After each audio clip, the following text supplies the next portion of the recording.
When I was 5 years old, my family moved to Kentucky. I've lived a lot of places. In Kentucky, I don't know if you guys know this, fishing is kind of a big deal.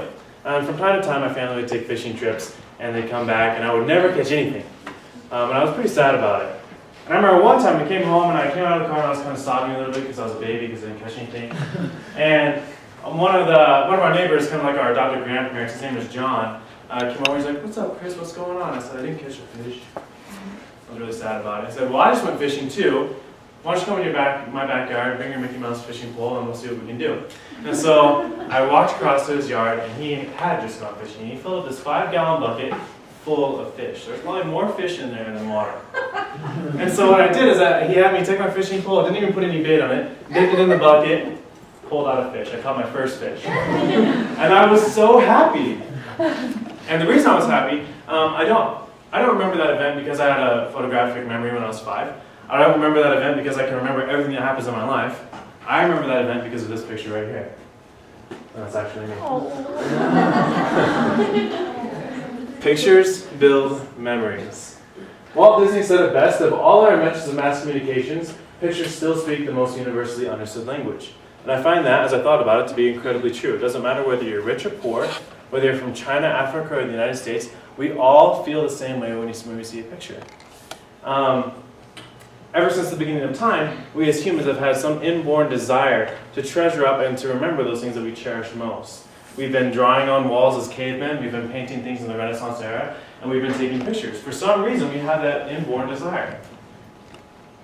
But what are those most cherished memories? What do we choose to remember the most? So I decided to go talk to people who talk about memories the most, old people. And so I asked them, what do you remember the most? And they gave it to me in this list. They said that they remembered their weddings, their college experiences, family vacations, adventures they might have had. If they're LDS, they talk about their missions, historic events that they were a part of, or sports plays that they've either been a part of or had seen. And I thought about it, and I was thinking about, what do all these memories have in common? What makes these the most memorable memories as a human race? And I'm here to propose to you today that it's not necessarily that these events are the most significant, but because at every single one of these events, someone is there taking pictures. But what's the science behind this? What makes this work? Why do pictures help us remember so much? This is the hippocampus. It's a part of your brain that stores memories. Within your hippocampus are what are called hippocampal neurons, and they have the option, when you see something, to either be converted into what is called CA2 or CA3. CA2 are your short-term memories, CA3 are your long-term.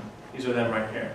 Now see, the smaller green of your CA2, the larger ones are your CA3. Those are your long-term memories. That's what you remember the most. And so the University of Irvine wanted to do a study on this.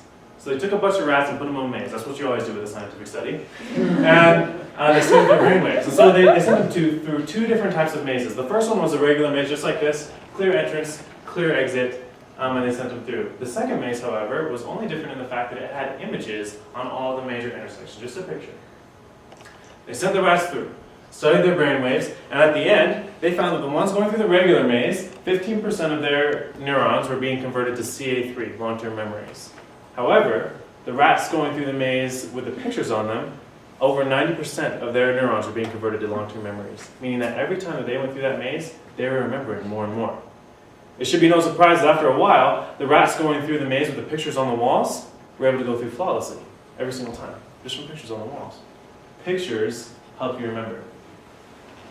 But does this science work on humans? MIT wanted to know. Obviously, they wanted to do the same type of experience, but they couldn't just send humans through a maze over and over and over again. So what they did is they sat down 2,000 participants and showed them one image every single second for 5.5 hours and tested them. Now, I'm going to have you guys do the same test. Don't worry, it's not 5.5 hours, it's only a minute. But what they did is they showed them each image, and some of them were the same, some of them were very different, and they showed them every single second, and they asked them to remember every single one that they saw, because they were going to be tested again, just like you guys. And they also asked them to clap if they saw a repeating image. So here's a test. You guys clap, and at the end they'll be asked questions. You guys can answer out loud, and we'll see how well you do. Ready?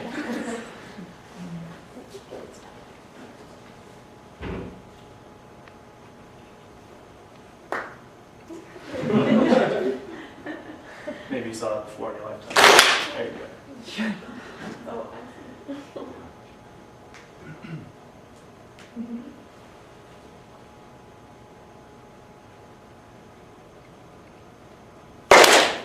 Good job.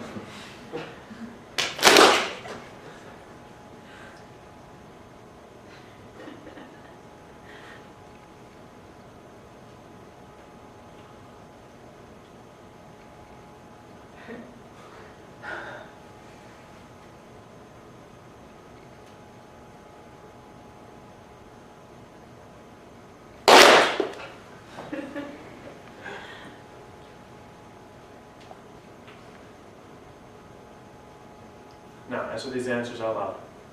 A. Good job. A.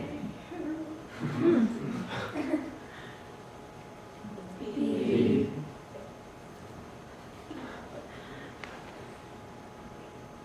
Now, were you surprised with the results? I'd say pretty much every single one of you got 100%. Now, what's more significant is that these people that went through this test for 5.5 hours, the same test, the bread is either in the lunchbox or it's out, they got 90% of their answers right. 5.5 hours, one image every second. Now, what's more significant about this study is that they took those same 2,000 participants back a year later, didn't show them any images. They just gave them the test. And their score, 80%. It only dropped 10%. Pretty incredible. Images have a remarkable ability to have us remember things. This is one of my favorite mission companions, Elder Bradshaw. Elder Bradshaw and I were serving together in a city called Auburn. It's right next to Seattle. It's this basin during the summer. It was one of the hottest summers in Seattle, and for some reason we decided to be smart to knock these houses that had all white panels and white doors. I don't know if you guys are familiar with the science, but when it's really hot and the sun's beating down and it reflects off the white panels, comes back out, it's basically like you're staring at the sun. And so it was really hot, we were sweating every time we went up to the door, and so we knocked, no one was there, I walked away. I noticed Elder Bradshaw wasn't by my side, and I turned around and I was like, Elder Bradshaw was just standing there looking at the door. And I said, Elder Bradshaw, what are you doing? He said, Elder Luke, come back here and see how long you can stare at this wall with me. I said, that's ridiculous, I'm not going to do that, but I am going to take a picture because every missionary carries a camera and every missionary takes pictures at the most ridiculous times. So I pulled out my camera, I took a picture, and now I have this picture. John Berger, a famous photographer, said, photographs are there to remind us of what we forget. And I find that it's so true, especially with something like this. If I hadn't have taken this picture, I might have remembered this experience for a couple years after my mission, but I certainly would remember it past then. But now, every time that I look at this picture, more CA3 neurons are being fired off in my head, and I'm creating more long-term memories. I'll be able to remember this for a lifetime. I'm so grateful that I was there to take a picture. Ansel Adams, who was a famous pioneer in landscape photography, said, sometimes I get to places just when God's ready to have someone click the shutter. And I think that's so true. If he didn't have his camera on him, we wouldn't have this wonderful picture right here. If I didn't have my camera on me when I was Elder Bradshaw, I would never remember that instance. But you have to have a shutter. You have to have something to click. Who has a camera phone? Or who has a camera, something that they can carry with them on a daily basis? Pretty much all of us, right? Who likes taking pictures with it? Many of us. On a study done here at BYU, out of 100 students surveyed, only 43% stated they took pictures more than once a month.